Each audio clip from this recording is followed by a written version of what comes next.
There must never be a narrowly voted impeachment or an impeachment substantially supported by one of our major political parties and largely opposed by the other. Such an impeachment would lack legitimacy, said Congressman Jerry Nadler 20 years ago. That was obviously a standard when the Democrat was in the White House. But ultimately, House Democrats cared more about attacking President Trump than keeping their promises, so they rushed through a slapdash investigation. They decided not to bother with the standard legal processes for pursuing witnesses and evidence. We don't have time to do that. Chairman Adam Schiff told the entire country on national television that getting court decisions takes a long time. He didn't want to wait. It takes a long time to go to court. So they just plowed right ahead with a historically weak case and impeached a duly elected president with votes from just one political party. Democrats have let Trump derangement syndrome develop into a kind of dangerous partisan fever that our founding fathers were afraid of. And then, Mr. President, just before the holidays, this sad spectacle took another unusual turn. As soon as the partisan impeachment votes had finished, the prosecutors began to develop cold feet. Instead of sending the articles to the Senate, they flinched. That's right. The same people who just spent weeks screaming that impeachment was so serious and so urgent that it couldn't wait for due process now decided it could wait indefinitely while they checked the political winds and look for some new talking points. This is yet another situation where the House Democrats have blown right past the specific warnings of our founding fathers. Alexander Hamilton specifically warned about the dangers of a, quote, procrastinated determination of the charges in an impeachment. He explained it would not be fair to the accused and it would be dangerous for the country. Speaker Pelosi apparently does not care. Her conference is behaving exactly like the, quote, intemperate or designing majority in the House of Representatives that Hamilton warned might abuse the impeachment power. So, as House Democrats continue their political delay, they're searching desperately for some new talking points to help them deflect blame for what they've done. We've heard it claimed that the same House Democrats who botched their own process should get to reach over here into the Senate and dictate our process. We've heard claims that it's a problem that I've discussed trial mechanics with the White House. Even as my counterpart, the Democratic leader, is openly coordinating political strategy with a speaker who some might call the prosecution. So it's okay to have consultation with the prosecution, but not apparently with the defendant. Oh, and we've heard claims that any senators who formed opinions about House Democrats' irresponsible and unprecedented actions as they played out in the view of the entire nation should be disqualified from the next phase. Obviously, Mr. President, this is nonsense. Nonsense. Let me clarify Senate rules and Senate history for those who may be confused. First, about this fantasy that the Speaker of the House will get to hand design the trial proceedings in the Senate, that's obviously a non-starter. What I've consistently said is pretty simple. The structure for this impeachment trial should track with the structure of the Clinton trial. We have a precedent here. That means two phases. First, Back in 1999, the Senate passed a unanimous bipartisan resolution, 100-0, that set up the initial logistics like briefs, opening arguments, and senator questions. It stayed silent on mid-trial questions such as witnesses until the trial was actually underway. That was approved 100-0. Somewhat predictably, things started to diverge along party lines when we considered those later procedural questions. But the initial resolution, laying out the first half of the trial, was approved 100-0. I believe we should simply repeat that unanimous bipartisan precedent this time as well. That's my position. President Trump should get the same treatment that every single senator thought was fair for President Clinton. Just like 20 years ago, we should address mid-trial questions such as witnesses after briefs, opening arguments, senator questions, and other relevant motions. Fair is fair. Now, let's discuss these lectures about how senators should do our jobs. The oath that senators take in impeachment trials to, quote, do impartial justice according to the Constitution and laws, end quote, has never meant that senators should wall themselves off from the biggest news story in the nation and completely ignore what the House has been doing. The oath has never meant that senators check all of their political judgment at the door and strip away all of our independent judgment about what is best for the nation. It has never meant that, and it never could. The framers debated whether to give the power to try impeachments to a court or to the Senate, and decided on the Senate precisely because impeachment is not a narrow legal question. Impeachment is not a narrow legal question, but a deeply political one as well. Hamilton said this explicitly in Federalist 65. Impeachment requires the Senate to address both legal questions about what has been proved and political questions about what the common good of our nation requires. Senators do not cease to be senators just because the House sends us articles of impeachment. Our job remains the same: to represent our states, our constituents, and our nation's best interests in the great matters of our time. That is our obligation, whether we are voting on legislation, nominations, or the verdict in an impeachment. 20 years ago, I would add, Democrats understood all this very well. President Clinton had obviously committed an actual felony. President Clinton had actually committed a felony. If Democrats actually believed in the narrow sense of impartiality that they've now adopted as a talking point, then every single one of them would have voted to remove President Clinton from office.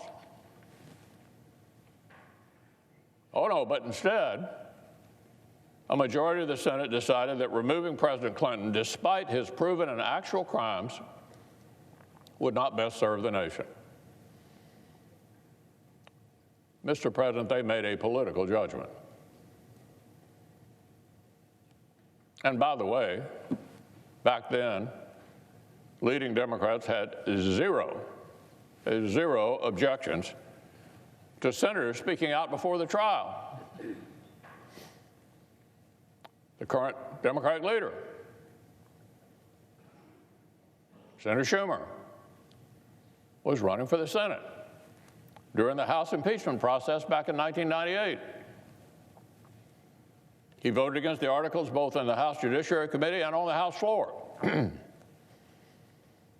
And a major part of his Senate campaign that year, listen to this, was literally promising New Yorkers in advance, that he would vote to acquit President Clinton.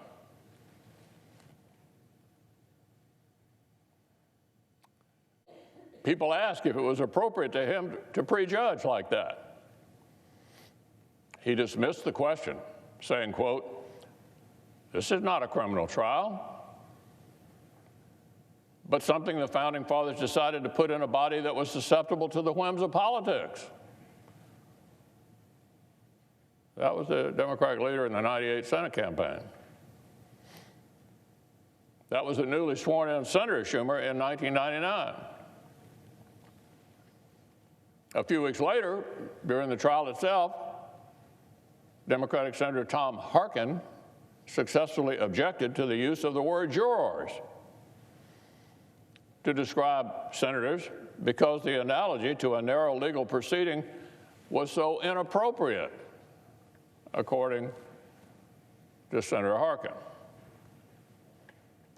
So look, Mr. President, I respect our friends across the aisle, but it appears that one symptom of Trump derangement syndrome is also a bad case of amnesia. A bad case of amnesia. And no member of this body needs condescending lectures on fairness from House Democrats who just rushed through the most unfair impeachment in modern history, or lectures on impartiality from senators who happily prejudged the case with President Clinton and simply changed their standards to suit the political winds.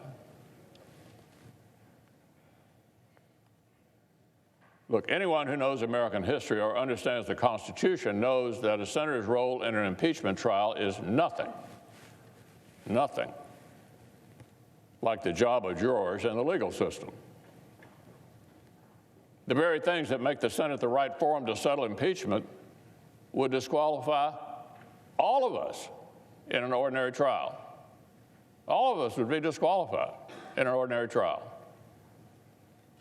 Like many Americans, senators have paid great attention to the facts and the arguments that House Democrats have rolled out publicly before the nation. Many of us personally know the parties involved on both sides. Look, this is a political body. We do not stand apart from the issues of the day. It is our job to be deeply engaged in those issues. But, and this is critical, the Senate is unique by design. The framers built the Senate to provide a check against short-termism, the runaway passions, and the demon of faction that Hamilton warned would extend this scepter over the House of Representatives at certain seasons. We exist because the founders wanted an institution that could stop momentary hysterias and partisan passions from damaging our republic. An institution that could be thoughtful, be sober, and take the long view. And that is why the Constitution puts the impeachment trial in this place. Not because senators should pretend they are uninformed, unopinionated, or disinterested in the long-term political questions that an impeachment of the president poses, but precisely because we are informed, we are opinionated, and we can take up these weighty questions. That is the meaning of the oath we take. That is the task that lies before us. Impartial justice means making up our minds on the right basis. It means putting aside purely reflexive partisanship and putting aside personal relationships and animosities. It means coolly considering the facts the House has presented and then rendering the verdict that we believe is best for our states, our Constitution, and our way of life. It means seeing clearly not what some might wish the House of Representatives had proven, but what they actually have or have not proven.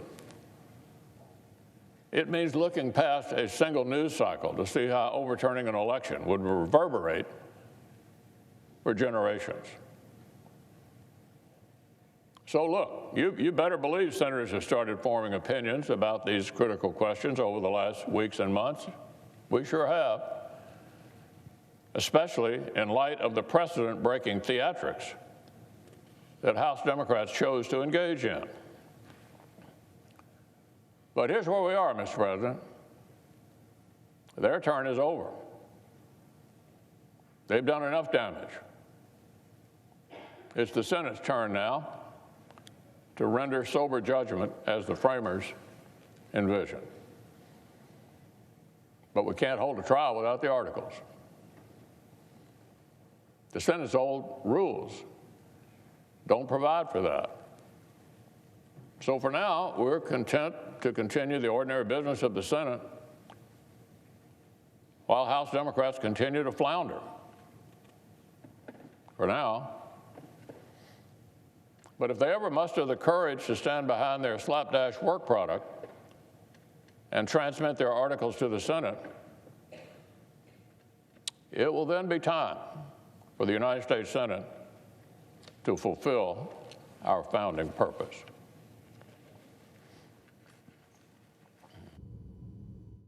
And folks, we will be right back to hear Senator Chuck Schumer's response.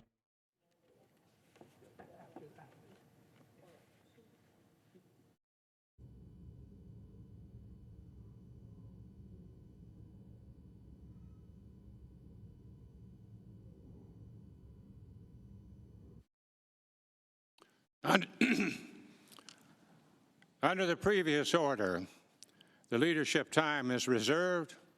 Under the previous order, the Senate will be in a period of morning business with senators permitted to speak therein for up to 10 minutes each. Mr. President. The Majority Leader. I move to proceed to executive session and consider calendar number 555. The question is on the measure. All those in favor say aye. Aye. Opposed, nay. The opinion of the chair, the ayes have it. The motion is agreed to. The clerk will report the nomination. Nomination, Small Business Administration, Jovita Carranza of Illinois to be administrator. I send the cloture motion to the desk. The clerk will report. Cloture motion, we, the undersigned senators, in accordance with the provisions of Rule 22 of the Standing Rules of the Senate, do hereby move to bring to a close debate on the nomination of Jovita Carranza of Illinois to be administrator of the Small Business Administration, signed by 17 senators as follows. I ask consent to read the nays be waived. Without objection. I ask consent the mandatory quorum call be waived. Without objection. I ask unanimous consent that the Senate proceed to legislative session and be in a period of morning business as senators permitted to speak therein for up to 10 minutes each. Without objection. I understand there's a bill at the desk to do a second reading. The clerk will recite the bill for the second time. S. 3148, a bill to amend the Controlled Substances Act to list fentanyl-related